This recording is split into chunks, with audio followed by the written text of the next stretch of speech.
नमस्कार, हर हर महादेव, जय भोलेनाथ। आपका स्वागत है आपके खुद के YouTube चैनल पर जिसका नाम है चाचा के फैक्ट्स। मेरा नाम नितिन है। अगर आप पहली बार आए हैं तो जल्दी से बताता हूं कि मैं यहां से क्या परोसता हूं। मैं यहां से फैक्ट्स, ईश्वर से जुड़े चमत्कार, रोचक पौराणिक कथाएं और तीसरी शक्ति के प्रकोप के बारे में बात करता हूं।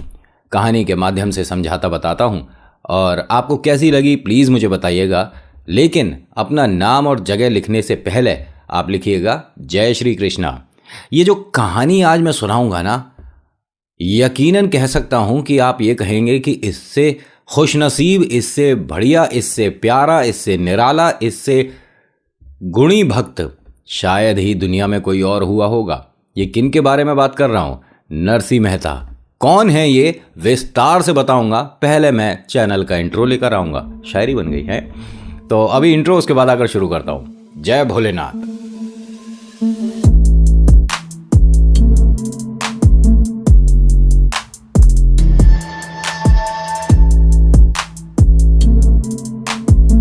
आज की कहानी है नरसिंह मेहता की।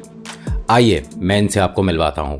नरसिंह मेहता एक ऐसा भक्त जो कि कन्हैया के गुणगान में पूरा दिन लीन रहते थे। यानी कि ये इतने बेहतरीन प्यारे और मधुर भजन गाते थे कन्हैया के, जिसकी वजह से जिसने सुने ये मानिए कि वो पत्थर बनकर वहीं खड़ा हो जाता था। मतलब कि इससे प्यारा सुर कोई लगा ही नहीं सकता अगर कन्हैया के भजन हो रहे हैं। देखिए, यहाँ इसके पास सुर है, इसके पास लगन है, इसके पास कन्हैया के लिए प्रेम है, लेकिन कनस्तर में आटा नहीं है। धर्मपत्नी भी जैसे तैसे परिस्थिति को संभाल रही हैं। ईश्वर के सहारे बस दोनों चल रहे हैं, खुश हैं।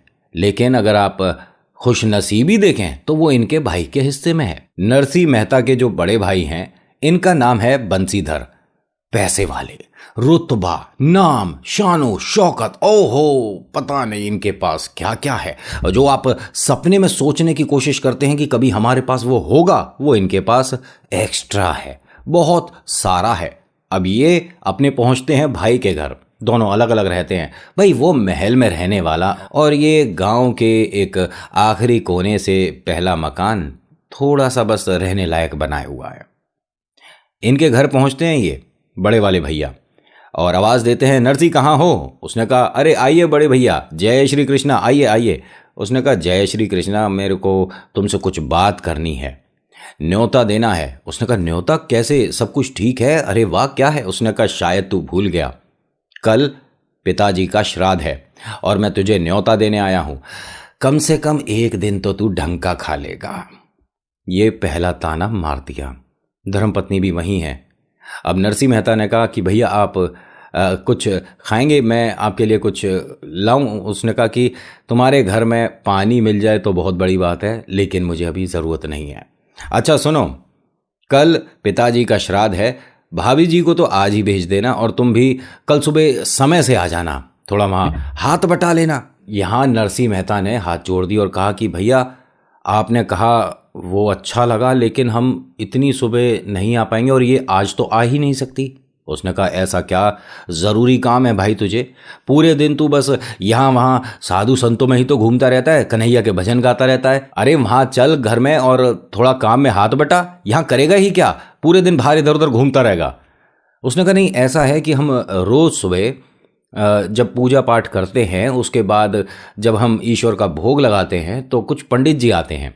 जब तक हम उन्हें खिलाते नहीं, मतलब भोग उन्हें देते नहीं, तब तक हम अपना भी खाना स्वीकार नहीं करते। तो हम ऐसे गलत हो जाएगा, वो कल खाली हाथ चले जाएंगे। उसने कहा, अच्छा तो तू इतना ही दानवीर बन रहा है ना?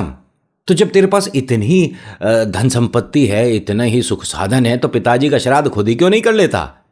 क्यों नहीं कर लेता? नरसिंह मेहता ने कहा कि आप क्या चाहते हो, पिताजी का श्राद्ध मैं करूं? उसने कहा, हाँ कोशिश करके देख ले। वो तो मुझे भी पता है कि तेरे बस की तो है नहीं, कर कर कोशिश कर। तो उसने कहा कि भैया अगर ऐसी रही बात तो मैं आपकी बात टालूंगा नहीं। अब पिताजी का श्राद्ध तो मैं अपने घर पर ही करूंगा। अब यहाँ धर्मपत्नी ने उन्हें देखा और अचरज में पड़ गई कि हम कैसे कर पाएंगे। ये क्या बोल गए? होता है ना कि कभी कभी इंसान क्रोध में, गुस्से में या किसी के आवेश में आकर कुछ भी बोल देता है जिसका परिणाम बाद में, ओहो ये हमने क्या कह दिया। लेकिन भैया इन पे तो कन्हैया का हाथ है। जब पूरे दिन कन्हैया कन्हैया कर रहे हैं तो कन्हैया इनकी नैया कैसे डगमगाने देंगे? है भाई, बोलो जय श्री कृष्णा। अब होता क्या है कि वो तो कहकर चल दिए और इन दोनों के मस्तिष्क में घूमने लगी ये बात कि कल श्राद्ध होगा कैसे। धर्मपत्नी ने कहा, चिंता की कोई बात नहीं है, जरा आप मुझे 2 मिनट का समय दो। वो अंदर जाती हैं और 2 कान की झुमकी लेकर आती हैं। कहती हैं कि ये सोने की 2 बालियां हैं, आप एक काम करिए, इन्हें बाजार में बेच दीजिए और जो भी सामान चाहिए पूजा का और साधुओं के लिए जो चाहिए, जो यजमान आएंगे उनके लिए चाहिए, खाने के लिए जो हम व्यंजन बनाएंगे, वो सब इसमें हो जाएगा। उसने कहा, हाँ ये सही समय पर काम आ गए। मैं एक काम करता हूँ, अभी बाजार निकलता हूँ और सारा सामान ले आता हूँ।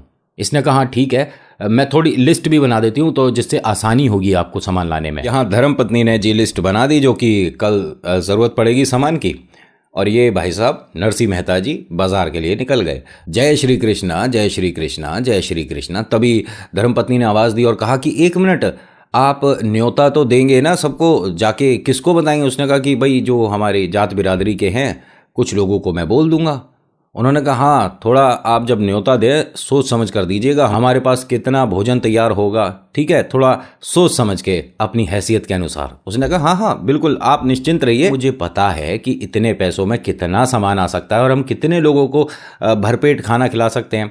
ज़्यादा नहीं, लेकिन हाँ 2 4 5 लोग भी आ जाएंगे तो भी हम अपने मन से श्रद्धा भाव से पिताजी का श्राद्ध करा सकते हैं। उसने कहा, ठीक है, मैं बस आपको यही याद दिला रही थी। अब ये चल दिए जी। कन्हैया के भजन गाते गाते अलग ही दुनिया में हो जाते हैं। इन्हें बीच में कुछ लोगों ने रोक लिया। अरे सेठ जी कहाँ जा रहे हैं? उसने कहा कि कल पिताजी का श्राद्ध है तो कुछ सामान लेने जा रहा था बाजार। आप सब ठीक? उसने कहा, हम सब ठीक, लेकिन हमें तो बहुत बुरा लग रहा है। उसने कहा, किस बात का बुरा? मैंने ऐसा क्या करा जिसकी वजह से आप लोगों को बुरा लग रहा है? उन्होंने कहा, आपने अभी बताया कि कल आपके पिताजी का श्राद्ध है, तो क्या आप हमें नहीं बुलाओगे? हम तो एक ही जात बिरादरी के हैं। उसने कहा, हाँ मतलब मैं, हाँ आप आइए आइए। उसने कहा, ऐसे नहीं, आप अपने मन से हमें बुलाइए तभी हम आएंगे, ये तो ज़बरदस्ती वाली बात हो गई। उसने कहा, नहीं नहीं बिल्कुल आइए, और अगर आपको ऐसा लग रहा है तो मैं हाथ जोड़ के क्षमा मांगता हूँ, आप ज़रूर आइए। तो सामने वाले ने यह कहा कि मतलब मैं सभी को बोल दूं ना, हम जितने भी जात बिरादरी वाले हैं सब, भाई सभी को बुला रहे हो आप तो बिरादरी में? उसने कहा, हाँ ठीक है, आप मतलब आप तो आइए। उसने कहा, नहीं नहीं मैं तो सभी को बोल दूंगा, आप निश्चिंत रहिए नरसिंह जी, ये काम आपका मैं कर देता हूं अभी। अब नरसिंह मेहता को समझ नहीं आ रहा कि यहाँ पे ये इसे मना कैसे करे। क्यों? क्योंकि इनकी जात बिरादरी के टोटल कुल मिलाकर जो भी लोग हैं वो 700 हैं, और अगर 700 लोगों को निमंत्रण चला गया तो ये कैसे करेगा? सबको भरपेट खाना तो दूर की बात है, मेरे ख्याल से आधों को तो खाने की शक्ल भी नसीब नहीं होगी देखनी। अब उस आदमी ने इसका मजाक उड़ाने के लिए उन 700 लोगों को तो कहा ही, और पूरे गांव को न्योता दे दिया। हर किसी को घर पर जाकर यह बताया गया कि कल सुबह नरसिंह मेहता के घर आपको इस समय पहुंच जाना है, उनके पिताजी का श्राद्ध है, उन्हें अच्छा लगेगा अगर आप सब पहुंचेंगे। काम इसने ये मानिए कि एक अच्छा कर रहा था, लेकिन गलत भावना के साथ।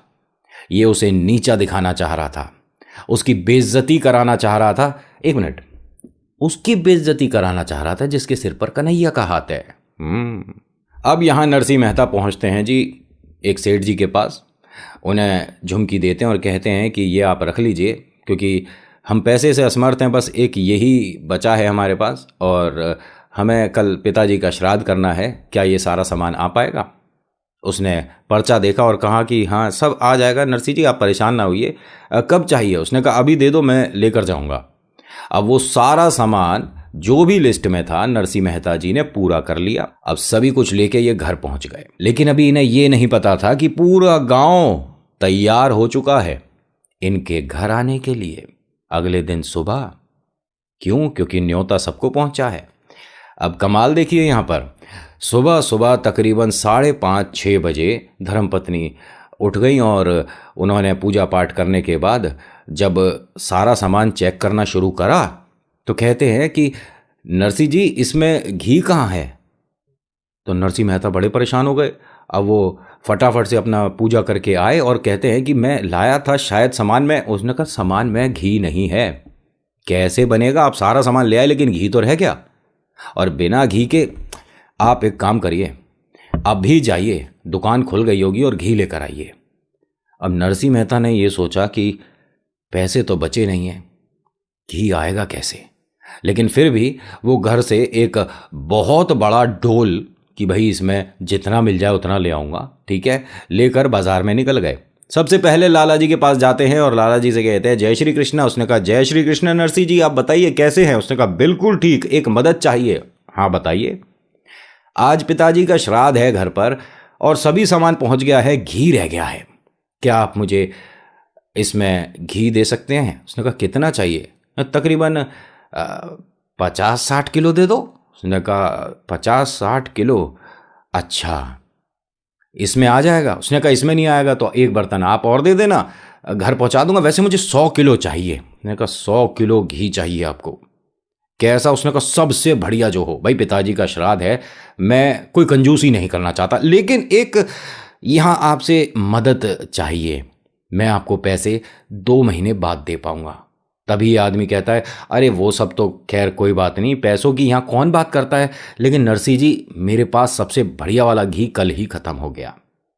अभी जो है वो ना ना ना, पिताजी क्या कहेंगे कि भाई मैंने खराब घी तुम्हें दे दिया, मुझे भी पाप चढ़ेगा, ऐसे अच्छा नहीं लगता। आपका वो तो फिर भी मैं दे देता हूँ। नरसिंह ने कहा अच्छा वो खराब घी है।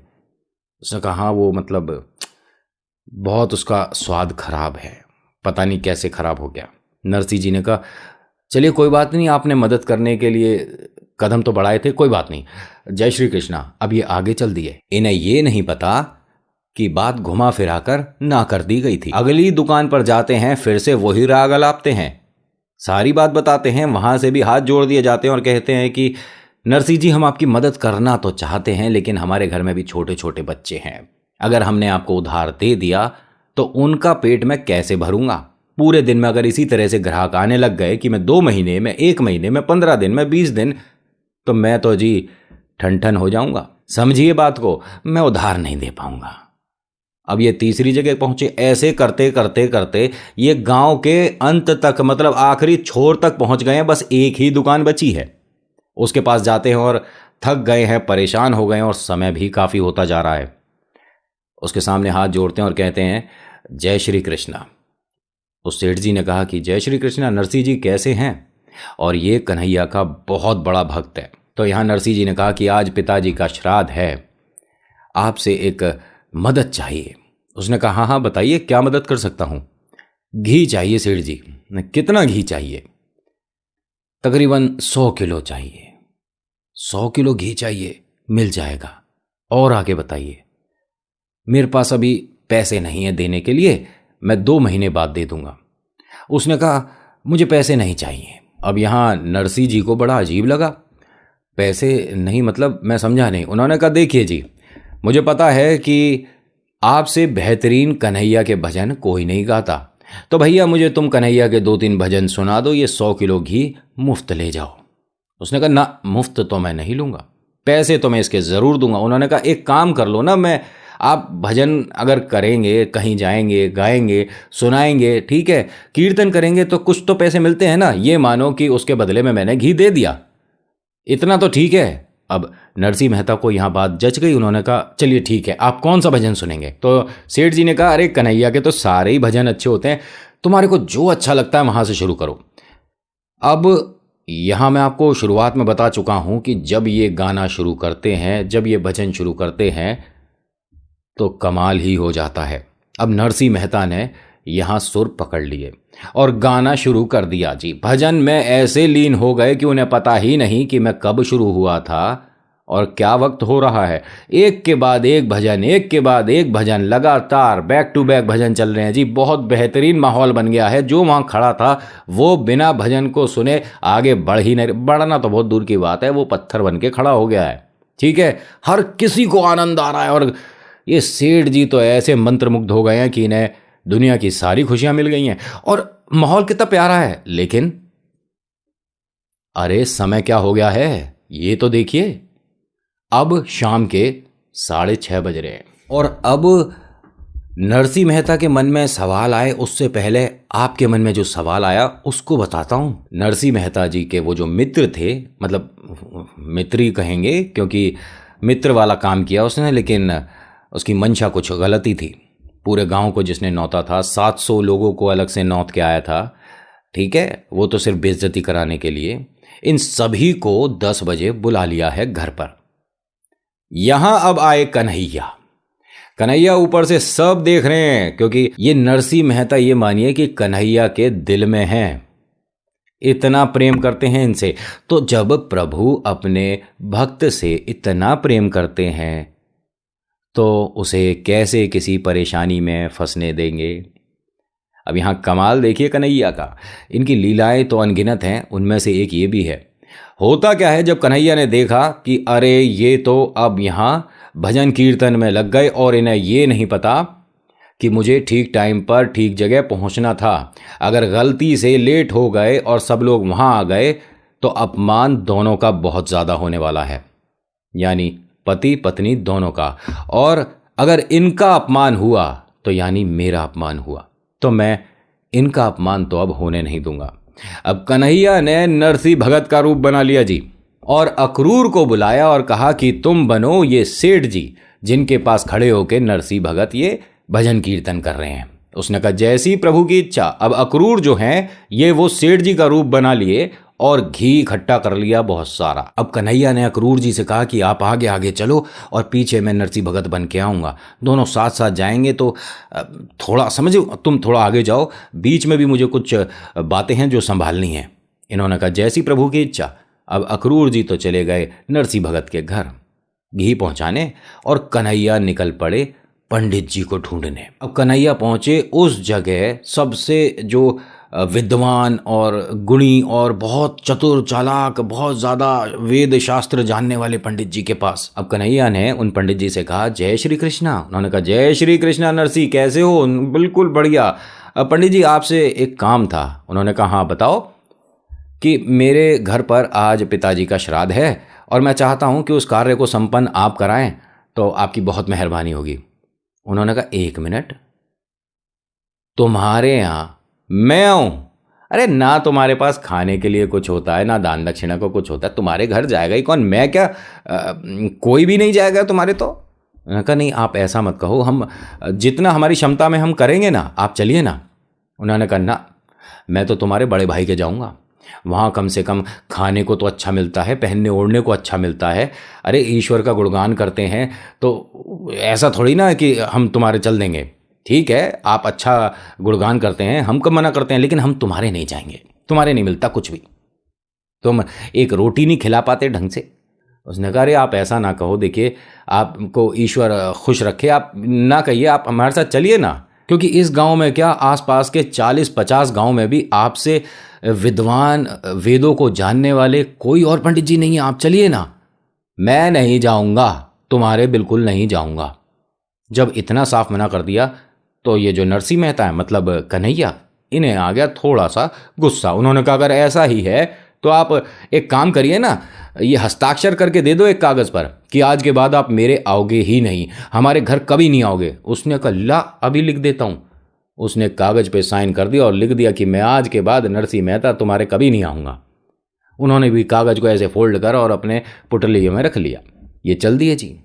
थोड़े चिंतित हैं, परेशान हैं कि बिना पंडित जी के तो कार्य संपन्न होगा नहीं और इनसे विद्वान कोई है नहीं, तो अब कहाँ जाऊं। तभी देखते हैं सामने से एक ब्राह्मण जो कि किसान है वो आ रहा है। कन्हैया पहुंच गए उनके पास। जय श्री कृष्णा। उसने कहा जय श्री कृष्णा, आपको मैं पहचाना नहीं, मैं नरसिंह मेहता हूं और आज पिताजी का श्राद्ध है, मैं चाहता हूं कि उस कार्य को संपन्न आप करें। उसने कहा 1 मिनट, मैं पंडित ज़रूर हूं लेकिन मैं पढ़ा लिखा नहीं हूँ भाई साहब, आप किसी पंडित जी के पास जाइए, उनसे कहिए वो करवा पाएंगे, मैं कैसे। उन्होंने कहा अरे आप चलो तो सही, जो आपको कोई भी बात पूछनी होगी मैं आपके साथ ही रहूँगा, मैं सब कुछ बताऊँगा।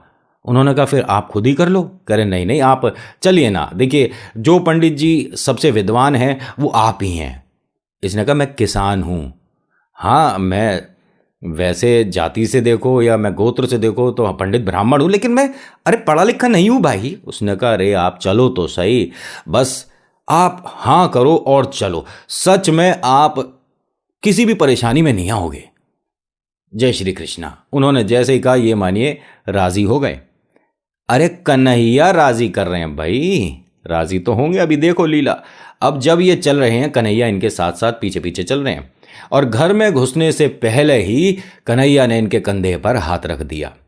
और जैसे ही इनके कंधे पर हाथ रखा कन्हैया ने, ये मानिए कि पूरे ब्रह्मांड का सारा ज्ञान इन पंडित जी के मस्तिष्क में आ गया। और जब इन्होंने मंत्र उच्चारण करने शुरू करे तो बड़े बड़े लोगों की पिंडलियां कांपने लग गई भाई कि ये कौन विद्वान आ गया, हम तो इसे किसान समझते थे, अरे ये तो बहुत छुपा रुस्तम निकला, अरे इसे तो इतना कुछ आता है, अरे इतना अच्छे से तो मंत्रों का उच्चारण हमारे वो पंडित जी, बड़े वाले पंडित जी नहीं कर सकते। भाई कमाल कर दिया नरसी, ये कहाँ मिले? उन्होंने कहा अरे मैं जानता हूँ कि ये इतने अच्छे हैं और इतने विद्वान हैं, बस हाँ आप सभी लोग उन बड़े पंडित जी को बुला लेते हो, भाई हमारी क्षमता तो जितनी है हम उतनी कर सकते हैं, आइए पंडित जी बैठिए। कार्य संपन्न हुआ बहुत ही बढ़िया तरीके से जी, बहुत ही बढ़िया। एक मिनट यहां जरा पीछे की तरफ आइए थोड़ा, वो भजन कर रहे हैं भाई साहब। नरसिंह मेहता लाला जी के सामने खड़े होकर भजन कर रहे हैं, कन्हैया के गुणगान चल रहा है, और यहां पर नरसिंह भगत की भी आंखें बंद हैं और ये लाला जी की भी आंखें बंद हैं। इन्हें पता ही नहीं है सुबह से शाम हो गई है और सुबह घर पर पहुंचना था घी लेकर। आंख खुल गई जी एक झटके से, और समय देखते हैं चिंतित परेशान कि अरे ये तो सांझ हो गई भाई, मतलब शाम हो गई और आज हो गई गड़बड़। लाला जी ने कहा नरसिंह जी क्या हुआ? उसने कहा कुछ नहीं, अभी तो होगा। और ये भाग पड़े घर के लिए। भागते भागते भागते पसीने पसीने हो गए, लेकिन चाल धीमी नहीं हुई भाई साहब, क्योंकि पता है कि घर पे अभी क्या होने वाला है। फटाक से दरवाजा खोलते हैं, देखते हैं सामने धर्मपत्नी अपना झाड़ू पोछा कर रही थी। उसने कहा मैं माफ़ी चाहता हूँ, एकदम मुझे समझ नहीं आया कि हुआ तो हुआ कैसे, मैं कन्हैया के गुणगान में ऐसा लीन हो जाता हूँ, मुझे पता ही नहीं चलता कि सुबह दोपहर शाम रात मैं क्या करूँ। उन्होंने कहा एक मिनट थोड़ा सांस ले लो, पानी पी लो थोड़ा, और पंडित जी को छोड़ाए। उसने कहा कौन से पंडित जी को छोड़ाए? अरे जो आपके साथ गए थे, आप कह रहे थे ना कि मैं उन्हें छोड़ कर आऊँगा, सब ठीक है। उसने कहा एक मिनट, पंडित जी आए थे? अब धर्मपत्नी ने झाड़ू को रखा साइड में और इनकी तरफ देख रही है ध्यान से। क्या पूछा आपने? मतलब पंडित जी आए थे और वो कौन कौन आया था? तो धर्मपत्नी ने कहा आप इतने आश्चर्य में होकर क्यों पूछ रहे हो, सुबह से आप काम करा रहे हो यहाँ पर हैं, और इतने लोग इतना भरपेट भोजन करके गए हैं कि क्या ही बताऊं। आपको पता है तकरीबन मैं अगर गिनती करूं तो 1000 से ज़्यादा लोग आए थे, सबको भोजन कराया है। नरसिंह मेहता ने हाँ मैं अपना सिर हिलाया। अच्छा अच्छा हाँ हाँ। करे हाँ हाँ क्या लड्डू कैसे बने थे? हाँ हाँ लड्डू बहुत अच्छे बने थे, और सबको कम से कम हमने 3 गुना खाना भी दिया था, क्योंकि कई लोग तो लेकर भी हाँ हाँ लेकर गए थे। अभी इन्हें नहीं पता क्या हो रहा है। अब इन्होंने नरसिंह मेहता ने धीरे से दोबारा पूछा नहीं मतलब मैं ये पूछ रहा हूँ पिताजी का श्राद्ध हो गया? उसने कहा अरे हो तो गया, कितनी बार होगा। ठीक है आप हो सकता है कार्य की वजह से थोड़ा सा आपका मस्तिष्क इधर उधर हो गया, मानसिक संतुलन तो नहीं हिल नहीं, सब कुछ ठीक है, मतलब पक्का हो गया श्राद्ध हो गया? कह रहे हाँ हाँ हो गया। आप कितनी बार पूछोगे आप, मतलब आप ऐसे मत करो कि जैसे आप यहाँ थे ही नहीं। तो नरसिंह मेहता ने कहा कि मैं यहाँ था ही नहीं। मतलब?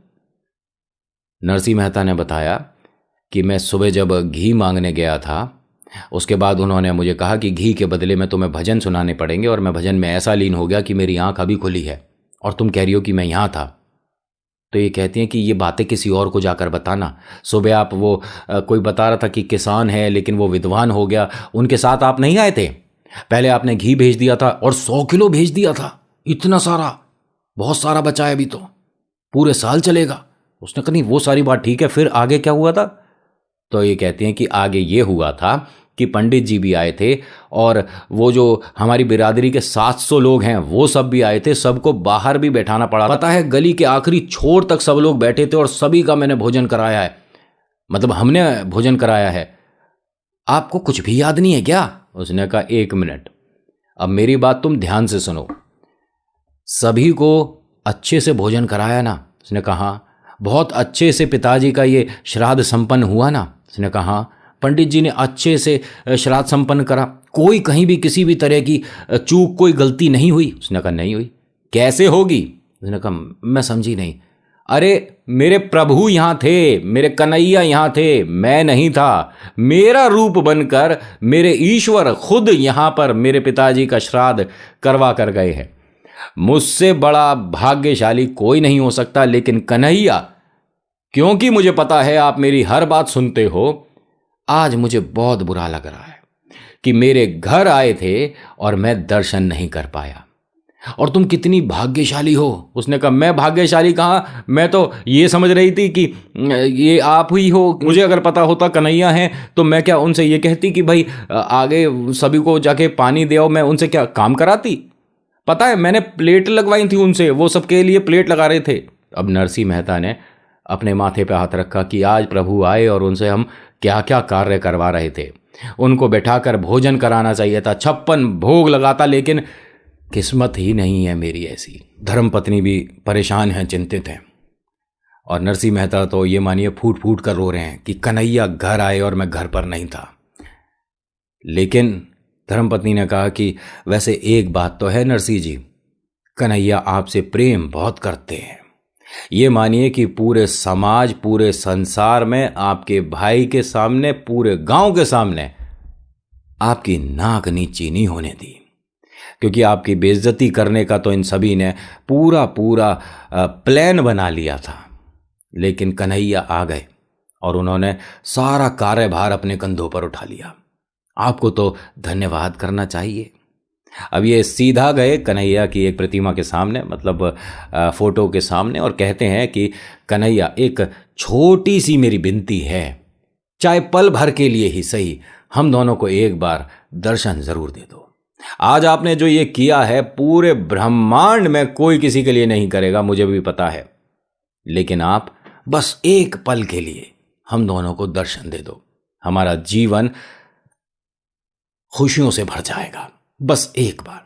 जैसे ही इन दोनों ने अरदास लगाई, कन्हैया जी वहां पर प्रकट हो गए और कहते हैं नरसिंह, हमेशा खुश रहो और कभी भी चिंता परेशानी अपने नजदीक मत आने देना, क्योंकि चिंता परेशानी और नरसिंह के जो बीच की ये दूरी है, इनके बीच में तुम्हारा ये कन्हैया खड़ा है, तो तुम्हारे तक कभी कोई समस्या नहीं आएगी। मैं हूं, निश्चिंत रहो। बोलो जय श्री कृष्णा।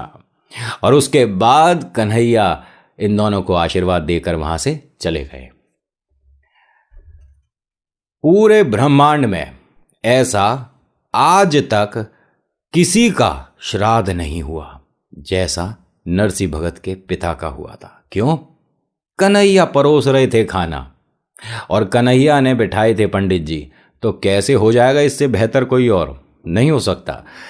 तो बस आज की कहानी में इतना ही। आज की कहानी आपको कैसी लगी मुझे बताइएगा ज़रूर। अच्छी लगी तो ही लाइक करिएगा, शेयर करिएगा, कमेंट में लिखिएगा जय श्री कृष्णा, आपका नाम आपकी जगह। आप अपने ईश्वर पर हमेशा भरोसा रखिए, वो कभी भी आपको किसी भी परिस्थिति में नीचे नहीं गिरने देंगे। So thank you so much for watching. मेरा नाम नितिन है। मुलाकात करूंगा आपसे एक अगली वीडियो में। हर हर महादेव, जय भोलेनाथ, धन्यवाद।